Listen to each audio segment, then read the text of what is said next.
বন্ধু, আমার দাদা। আবার হে দাদার কথা মনে করলো রে। আমি আমার দাদাকে নিয়ে খুব যন্ত্রণাতে আছি রে। শালা বুড়া করছে কি জানা? কে তোর দাদা আবার কি করলো? শালা বুড়া এইরকম জায়গা হয়েছে আর কোষ না। শালা 1 কেজি সোনা দিয়ে 1 কেজি সোনা, তুই চিন্তা কর, 1 কেজি সোনা দিয়ে দুটো জুতা বানাইছে। কি ব্যাটাই করছে শালা বুড়া, আর ব্যাগখানি জমি বেচছে।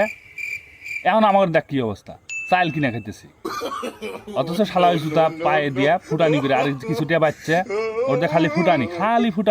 শালা শালা বাল ফাটানো গল্প করতেছে আমার কাছে। শালা ওর দাদাকে দেখলাম যে কালকে সোনালী হাট থেকে জুতা কিনলো 70 টাকা দিয়ে। আর শালা আমার কাছে বাল ফাটানো গল্প শুরু করছে। শালা চাপার মধ্যে মনে হয় যে রক্ত কমে গেছে। শালা সবাই দূরে ফেল দেয় আমার চাপা, আর আমার মনে চাপা যাওয়াই